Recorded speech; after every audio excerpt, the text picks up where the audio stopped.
শুভেন্দু অধিকারী মমতা ব্যানার্জিকে বলতে পারেন যে ঠাস করে দিয়েছে আচ্ছা করে জবাব। মানে যেখানে শুভেন্দু অধিকারী মমতা ব্যানার্জির প্রেম নিয়ে উনি কিন্তু বিস্ফোরক মন্তব্য করেছেন। কি বলছেন চলুন আপনাদেরকে ডিটেলসে সবটা বলবো। চলুন দেখুন, মুখ্যমন্ত্রী শুভেন্দু অধিকারী আপনারা জানেন যে উনি কিন্তু সবসময় স্পষ্ট বক্তা।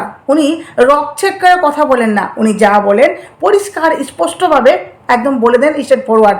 কিন্তু মমতা ব্যানার্জি আপনারা দেখেছেন যে উনি কিন্তু যখন ভাষণ বা কোনো জায়গায় উনি নিজের বক্তৃতা রাখেন তখন দেখবেন লক্ষ্য করে যে উনি কী বলতে গিয়ে কী বলেন সেটা কিন্তু আমরাও মানে কনফিউশনে থাকি। কোথাও না কোথাও শুভেন্দু অধিকারী মমতা ব্যানার্জিকে বিশ্বাস করো না আজকে এমনভাবে বিঁধেছেন, এমনভাবে মমতা ব্যানার্জিকে উত্তর দিয়েছেন যেখানে মমতা ব্যানার্জির গালে ঠাস ঠাস করে জবাব মানে চোর পড়েছে। যেটা আপনাদেরকে বলি যে দেখুন কি বলেছে। বলছে ঠিক 2 বছর আগে 2024 সালের 9 আগস্ট ভোরে জি কর মেডিকেল কলেজ ও হাসপাতালে কর্তব্যরত তরুণী চিকিৎসককে নৃশংসভাবে ধর্ষণ ও খুনের ঘটনা নাড়িয়ে দিয়েছিল গোটা রাজ্যকে। 2 বছরের ব্যবধানে প্রশাসনিক ও রাজনৈতিক পরিবর্তন ঘটলেও আম জনতার মনে সেই স্মৃতি কিন্তু আজও দগদগ করছে, আজও কিন্তু একদম মানে বলতে পারেন যে কাঁচা রয়েছে। এদিন নির্যাতিতার স্মরণে পানিহাটিতে একটি অনুষ্ঠানের আয়োজন করা হয়েছিল। সেই মঞ্চে দাঁড়িয়ে নৃশংস ঘটনার সুবিচার সুনিশ্চিত করতে সরকার যে কোনো খামতি রাখবে না সেটাই স্পষ্ট করে জানিয়ে দিলেন মুখ্যমন্ত্রী শুভেন্দু অধিকারী। তিনি জানান, নিহত চিকিৎসকের মা তথা পানিহাটির বিধায়ক রত্না দেবনাথ তার আর্জিতে সাড়া দিয়ে 1952 সালের স্পেশাল কমিশন অ্যাক্টের অধীনে পুনঃতদন্তের সিদ্ধান্ত নিয়েছে রাজ্য সরকার। রাজ্য সরকারের পূর্ব ঘোষণা অনুযায়ী রবিবার সকালে 11টায় সমস্ত সরকারি হাসপাতাল, মেডিকেল কলেজ ও স্বাস্থ্যকেন্দ্রে 2 মিনিট অর্থাৎ 120 সেকেন্ডের নীরবতা পালন করার মানে উনি ডিক্লেয়ার দেন আর যেখানে পালন করা হয়। মুখ্যমন্ত্রী জানান, সরকারি সিদ্ধান্তের পাশাপাশি সমস্ত বেসরকারি হাসপাতাল, নার্সিং কলেজ এবং আমজনতা যেভাবে প্রদীপ জ্বালিয়ে ও মাথা নত করে নিহত চিকিৎসক মানে তিলোত্তমার প্রতি শ্রদ্ধা জানিয়েছিলেন তা অভাবনীয়। শুভেন্দু বলেন, চন্দ্র সূর্য যতদিন থাকবে আমাদের চিকিৎসক বোনের এই মর্মান্তিক স্মৃতি মানুষ ভুলবে না। কত বড় কথা বলেছেন ভাবতে পারছেন? মানে চন্দ্র সূর্য যতদিন থাকবে, তাই না, ততদিন কিন্তু তিলোত্তমার ঘটনাটা সকলের মনে থাকবে স্মৃতি হয়ে। চোখ থেকে জল মুছে আমরা এই লড়াই শেষ পর্যন্ত লড়ব।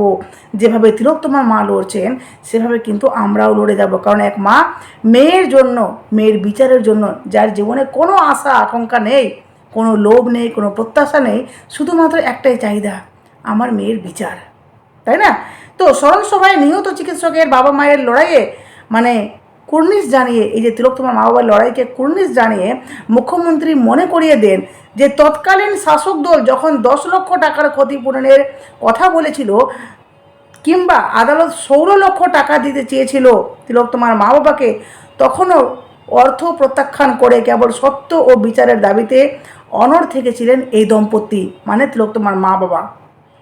সেই লড়াইকে সম্মান জানিয়ে মুখ্যমন্ত্রী বলেন, সংসদীয় ব্যবস্থায় যোগ দিয়ে রত্না দেবী দুটো স্পষ্ট লক্ষ্যে মানে রেখে এগোচ্ছেন, যেটা হলো নিজের মেয়ের বিচার পাওয়া এবং আর কোনো মায়ের কোল যেন এমনভাবে খালি না হয় তা নিশ্চিত করা। অনেকে বলে না তিলোত্তমার মা মেয়েকে নিয়ে ব্যবসা করছে, মেয়েকে নিয়ে ওই মানে মানুষের কাছ থেকে সহানুভূতি নিচ্ছে, যার জন্য সে বিজেপি পার্টিতে এসছে। না না না, ওনার জীবনে বিশ্বাস করুন কোনো চাহিদা নেই, কোনো প্রত্যাশা নেই, কারণ ওনার জীবনে একটাই টার্গেট, আমার মেয়ের বিচার। যারা আমার মেয়েকে শেষ করে দিয়েছে, আমার সমস্ত কিছু ধূলিসাৎ করেছে, তাদের শেষটা আমি দেখতে চাই, তাদের যাতে যথাযোগ্য শাস্তি হয়, বিচার পাই আমি, এটা আমরা দেখতে চাই, তাই না? তো যার জন্য তিলোত্তমার মা বাবাকে নিয়ে শুভেন্দু অধিকারী বলছেন যে ওনারা দুটো লক্ষ্য রেখে এগিয়ে যাচ্ছেন, যেটা হলো এক বিচার পাওয়া, আর দ্বিতীয়ত কারো সাথে এমন ধরনের ঘটনা না ঘটুক।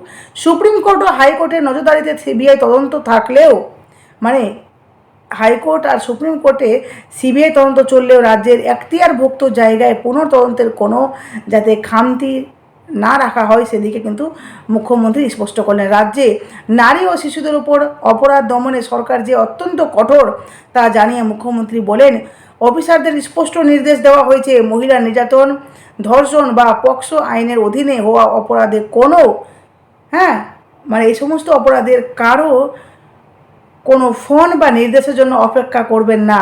পুলিশকে স্বাধীন ও কঠোর হাতে দমন করার নির্দেশ দেওয়া হয়েছে।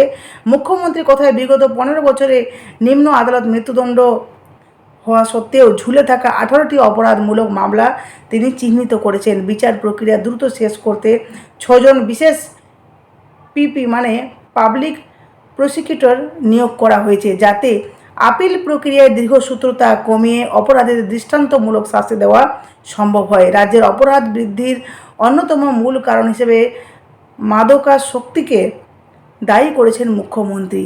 তার দাবি, বিগত সরকারের আমলে গাঁজা, হেরোইন বা অবৈধ মদের রমরমা তরুণ সমাজকে গ্রাস করেছে। এটা একদম বাস্তব কথা। এবং অপরাধীকে অধিকাংশই আসক্ত ছিল, মানে অপরাধীদের অধিকাংশই এই মদ, গাঁজা এগুলোতে আসক্ত ছিল। প্রধানমন্ত্রী নরেন্দ্র মোদীর নেশামুক্ত ভারত গড়ার ভিত্তিকে সামনে রেখে রাজ্য সরকার সমস্ত অবৈধ মাদক চক্র গুড়িয়ে দিতে বদ্ধপরিকর বলে জানান তিনি। এখানেই শেষ নয়। মমতা বন্দ্যোপাধ্যায়কে কটাক্ষ করে শুভেন্দু বলেন, আমি বিগত মুখ্যমন্ত্রীর মতো ছোট ঘটনা, প্রেমের গল্প, মেয়েটা তো অন্তঃসত্ত্বা ছিল, 10 লাখ তো দেওয়া যেতেই পারতো। ভাবতে পারছেন? মমতা ব্যানার্জিকে কটাক্ষ করে শুভেন্দু অধিকারী বলেছেন যে আমি বিগত মুখ্যমন্ত্রীর মতো ছোট ঘটনা বা প্রেমের গল্প বা মেয়েটা তো অন্তঃসত্ত্বা ছিল, 10 লাখ তো দেওয়া যেতেই পারে, এই ধরনের কথাই আমি বিশ্বাস করি না। আমি বলে দিচ্ছি, এসব ঘটনা খোলা হাতে দমন করুন। আপনারা দেখেছেন বারুইপুরের ক্ষেত্রে পুলিশ যা করেছে তাই পুলিশ যা করার তাই করেছে, সেটাই করতে হবে। আর মুখ্যমন্ত্রী বলেও দিয়েছেন যে এইসব আইনে আপনারা অপেক্ষায় থাকবেন না, নিজের হাতে সেটা মানে শাস্তি দেওয়ার জন্য, বা ধর্ষকের উপর যদি হামলা করতে পারে ধর্ষিতা, তাহলে করবে। এর জন্য কোনো অপেক্ষা বা কারো পারমিশনের দরকার নেই, বাকি তো সরকার করবেই। যাই হোক, আপনাদের কাছে শেয়ার করলাম। অবশ্যই আপনাদের মূল্যবান মতামত কমেন্ট বক্সে দেবেন। টাটা।